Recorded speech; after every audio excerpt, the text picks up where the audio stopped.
60 yaşına geldiğinizde, en çok güvendiğiniz kişilerin bir gün yanınızda olamama ihtimalini hiç düşündünüz mü? Bu videoda, aileden bile daha güvenilir 6 dayanağı keşfedeceğiz.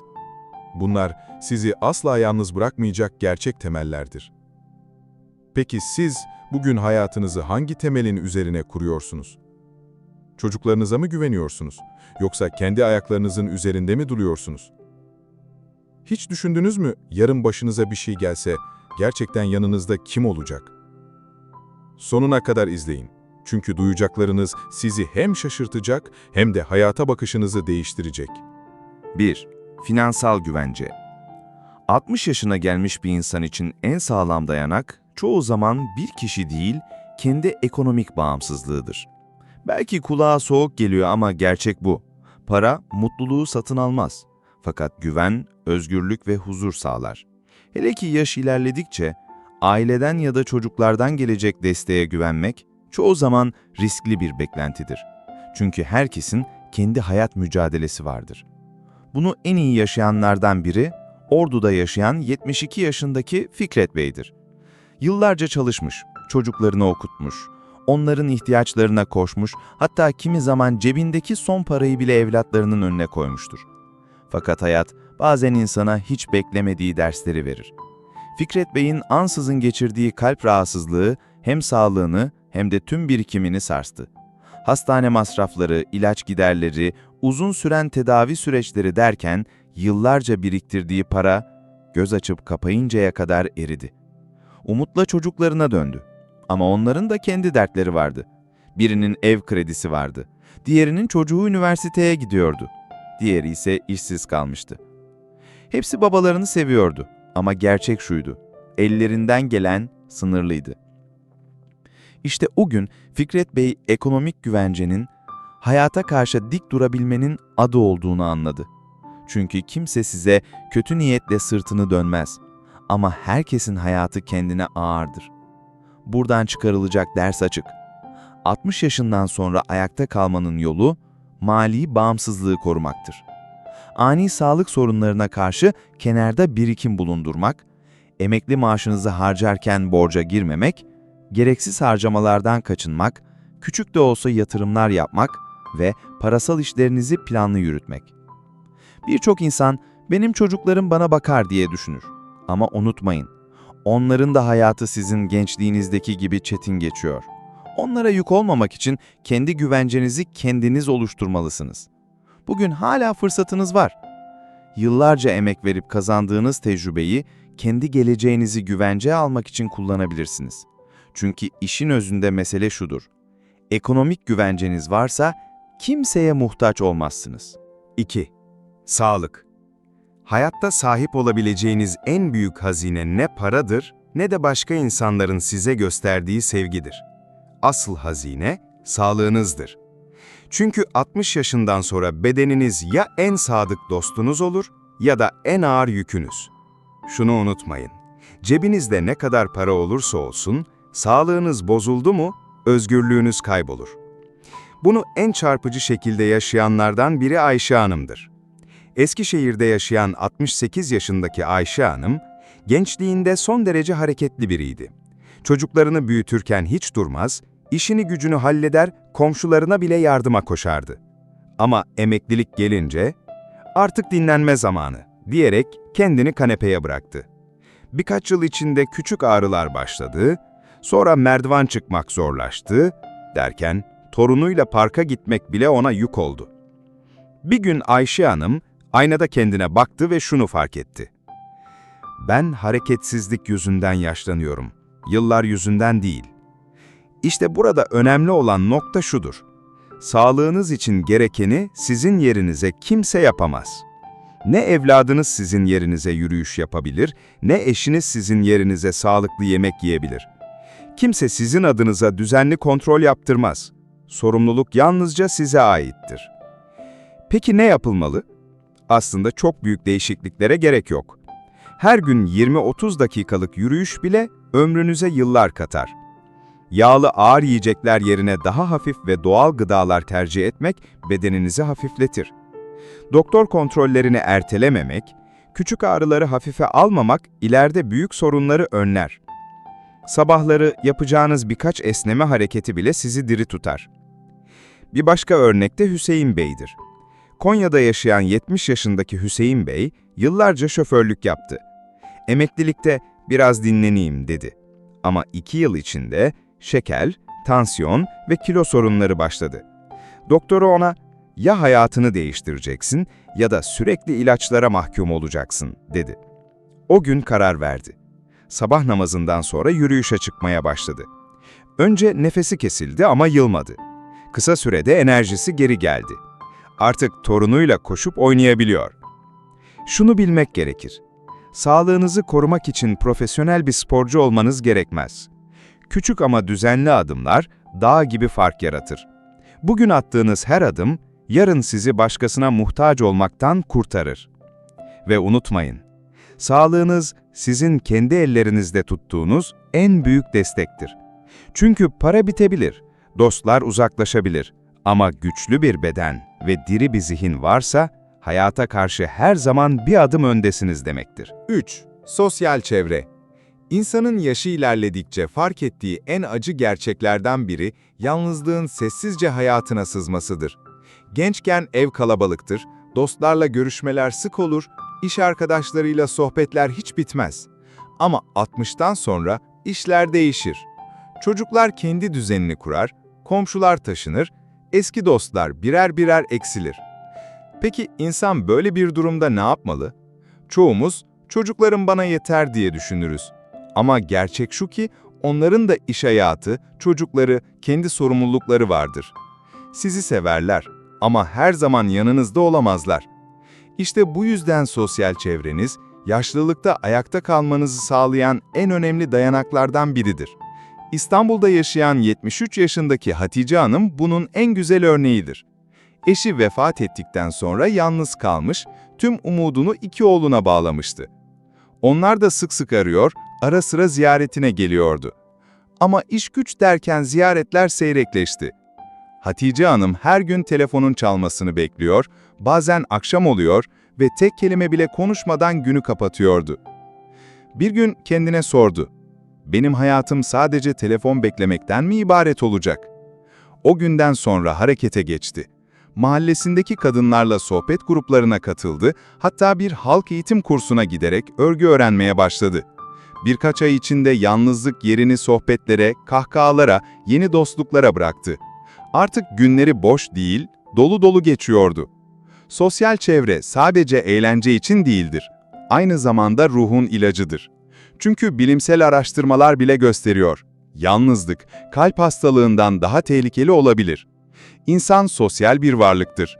Konuşmaya, paylaşmaya, gülmeye, dertleşmeye ihtiyaç duyar. Hele ki 60 yaşından sonra bu ihtiyaç daha da önemlidir. Bir başka örnek de Bursa'da yaşayan Mustafa Bey'dir. 65 yaşında emekli olduktan sonra kendini eve kapattı. Kimseyi rahatsız etmeyeyim diyordu ama zamanla içine kapanıp depresyona girdi. Sonra bir arkadaşının tavsiyesiyle satranç kulübüne katıldı. Orada hem yaşıtlarıyla tanıştı hem de gençlerle vakit geçirerek yeniden hayata bağlandı. Bugün hala "O kulüp bana ikinci bir gençlik verdi" diyor. Buradan çıkarılacak ders şu: aile elbette kıymetlidir. Ama sosyal çevre insanın ruhunu besleyen ikinci bir aile gibidir. Komşularla kahve içmek, mahalle esnafıyla sohbet etmek, derneklere katılmak, kurslara gitmek, bunların her biri yaşlılıkta ruhu diri tutar. Unutmayın, iyi bir sosyal çevre sadece size eşlik etmez. Aynı zamanda sizi hayata bağlar. Çünkü insanı yaşatan şey sadece nefes almak değil, konuşmak, gülmek ve paylaşmaktır. 4. Hayat amacı. İnsanın gençlik yıllarında hayat kendiliğinden bir anlam taşır.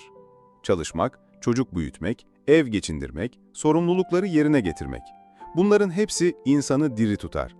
Fakat 60 yaşından sonra, özellikle emeklilik geldiğinde bir boşluk başlar. Bir süre dinleniyorum diye mutlu hissedersiniz. Ama sonra içten içe şu soru belirir: ben artık ne için yaşıyorum? İşte bu noktada hayat amacı yaşlılığın en büyük dayanaklarından birine dönüşür. Çünkü amaçsız insan günlerini sürüklenerek geçirir. Ama küçük de olsa bir hedefi olan kişi, her sabah uyanmak için sebep bulur. Bunun en güzel örneğini 70 yaşındaki Ali Bey veriyor. Sakarya'da yıllarca marangozluk yapmış, sonra emekli olmuştu. İlk başta günlerini kahvede oturarak geçirdi. Fakat birkaç ay sonra kendini boşlukta buldu. Günler birbirini kovalıyor, zamanın bir anlamı kalmıyordu. Bir gün mahalledeki gençlerden biri ondan küçük bir masa yapmayı öğrenmek istedi. Ali Usta yardım etti, sonra başka gençler de geldi. Derken evinin atölyesi küçük bir okul gibi oldu. Ali Usta artık her sabah şunu söylüyordu: "Benim öğreteceklerim var, benim hala işim var." Hayat amacı illa büyük projeler değildir. Kimi için torun büyütmek, kimi için bahçedeki gülleri yetiştirmek, kimi için sokak hayvanlarına destek olmak yeterlidir. Önemli olan insanı kendini gerekli hissetmesidir. Çünkü bir şey için var olmak yaşama sevinci verir. Samsun'da yaşayan Emine Hanım da benzer bir yoldan geçti. Yıllarca evine, eşine, çocuklarına adanmıştı. Emekli olunca herkes kendi yoluna gitti ve Emine Hanım kendini "ben artık kime lazımdım?" diye sorgularken buldu. Sonra mahalledeki ihtiyaç sahibi ailelere yemek yapmaya başladı. Kısa sürede çevresinden destek buldu. Bugün mahallesinde Emine abla deyince herkesin yüzü gülüyor. Çünkü o, başkaları için hayatına yeniden anlam kattı. Unutmayın, amaç sadece başkaları için değildir. Kendiniz için de olabilir. Yeni bir şey öğrenmek, yazmak, resim yapmak, seyahat etmek, kişisel hedefler koymak, bunların hepsi hayata taze bir nefes katar. Kendi içinizde şu soruyu sorun: bugün kalktığımda beni heyecanlandıran ne var? Eğer cevabınız yoksa, demek ki yeni bir amaç bulma vaktiniz gelmiş demektir. Çünkü insanın yaşı değil, amacının büyüklüğü onu hayatta tutar. Ve bilin ki, hayatın ileri dönemlerinde gerçek mutluluk birilerinin elinizi tutmasından değil, sizin kendi yolunuzu bulmanızdan gelir. Hayat amacı sizi başkalarına muhtaç olmaktan koruyan en güçlü dayanaklardan biridir. 5. Duygusal dayanıklılık. Hayat hangi yaşta olursak olalım karşımıza türlü sınavlar çıkarır. Ama 60 yaşından sonra bu sınavların türü değişir. Dostlar birer birer aramızdan ayrılır. Eşler vefat eder, beden eskisi kadar güçlü olmaz. İşte böyle zamanlarda insanın en çok ihtiyaç duyduğu şey dışarıdan gelen teselli değil, kendi içindeki dayanma gücüdür. Çoğu kişi, evlatlarım bana moral verir, kardeşlerim yanımda olur diye düşünür. Elbette sevdiklerimiz çok kıymetlidir ama herkesin kendi derdi, kendi hayat yükü vardır. Onların sürekli yanınızda olmasını beklemek sizi daha da kırılgan hale getirir. Oysa gerçek güç içeriden gelir, duygusal dayanıklılık. Bunu en iyi yaşayanlardan biri Ankara'da yaşayan Zehra Hanım'dır. 40 yıllık eşini kaybettikten sonra aylarca evden çıkmadı. Bir gün aynaya baktığında şunu düşündü: ben böyle devam edersem kendi ömrümü kendi elimle kısaltacağım. O gün hayatını değiştirmeye karar verdi. Günlük tutmaya başladı, içindekileri yazmak ona hafiflik verdi, mahalledeki kadınlarla birlikte bir destek grubuna katıldı, kayıp yaşayanlarla sohbet etti, her gün şükredecek 3 şey buldu ve onları not etti, zamanla içindeki karanlık azaldı. Artık onunla yaşamayı öğrendi. Duygusal dayanıklılık, duyguları bastırmak değildir. Tam tersine, acıyı kabul edip onunla sağlıklı şekilde başa çıkmaktır. Ağlamak, dua etmek, yazmak, yürüyüş yapmak gibi yöntemlerle içsel dengeyi korumaktır. İnsan içindeki fırtınaları inkar ettiğinde değil, onları yönetmeyi öğrendiğinde güçlü olur. Bir başka örnek de İzmir'den Hasan Bey'dir. 75 yaşında bir anda hem eşini hem de en yakın arkadaşını kaybetti. İlk aylarda artık yaşamanın anlamı kalmadı diye düşündü. Ama sonra kendi kendine şunu sordu: onlar hayattayken benden ne isterdi? Beni güçsüz mü yoksa dimdik mi görmek isterdi? Bu sorunun cevabı ona yeni bir yol açtı. Günlerini yalnızca hüzünle değil, torunlarına masal anlatarak, gençlere hayat tecrübelerini aktararak doldurmaya başladı. Unutmayın, herkes bir gün yalnız kalabilir ama kimse kendi yüreğini terk etmez. Duygusal dayanıklılığı olan kişi, kayıplar karşısında yıkılmaz, sadece biraz sendeleyip yeniden ayağa kalkar. Çünkü sonunda sizi hayatta tutacak olan şey, başkalarının tesellisi değil, sizin kendi içinizde bulduğunuz güçtür. Bu güç, 60 yaşından sonra ayakta kalabilmenin en güvenilir dayanaklarından biridir. 6. Uyum sağlama gücü. Hayatta tek değişmeyen şey değişimin kendisidir. İnsan 60 yaşını geçince sanır ki artık düzen oturmuştur, hayat aynı şekilde akıp gider. Oysa asıl o dönemde değişim daha da hızlanır. Eski arkadaşlar birer birer göçer, alıştığınız mahalle yavaş yavaş değişir, teknoloji yeni bir dil gibi hayatımıza girer. İşte böyle zamanlarda ayakta kalmanın en önemli sırrı uyum sağlama gücüdür. Değişime direnenler, ben artık bu yaştan sonra yeni bir şey öğrenemem diyenler çoğu zaman yalnızlık ve çaresizlik hissiyle baş başa kalır. Ama yeniliklere açık olan, yeni yollar arayan, hayatı olduğu gibi kabullenip uyum sağlayanlar hem daha mutlu hem de daha güçlü olur. 78 yaşındaki Hamit Bey bunun en güzel örneklerinden biridir. Yozgat'ta yıllarca aynı kahvehanede dostlarıyla vakit geçirmişti. Ancak yıllar ilerledikçe arkadaşlarının çoğu vefat etti, kalanlar da çeşitli sebeplerle artık pek uğramaz oldu. İlk başta Hüseyin amca derin bir yalnızlığa gömüldü. Demek ki yaşlanınca kader böyle diyerek kendini köşeye çekti. Fakat bir gün torunlarından biri ona akıllı telefon kullanmayı öğretti. Önce çekingen davrandı ama denedikçe öğrendi. Artık hem uzaktaki akrabalarıyla görüntülü konuşuyor, hem de tarih meraklılarının olduğu bir internet grubuna katılıp sohbet ediyor. Benim için yeni bir pencere açıldı diyor şimdi. Uyum sağlamak sadece teknolojiyle ilgili değildir. Bazen sağlığınız eskisi gibi olmayabilir. Bazen ekonomik koşullar sizi zorlayabilir. İşte bu anlarda neden böyle oldu demek yerine ben buna nasıl uyum sağlarım diye sormak sizi ayakta tutar. Örneğin dizleri ağrıdığı için uzun yürüyüş yapamayan birisi evinde basit egzersizlerle formunu koruyabilir.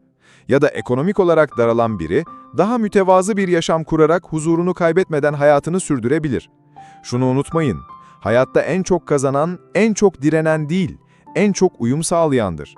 Uyum sağlama gücü olan kişi, değişimin getirdiği kayıpları değil, açtığı yeni kapıları görür.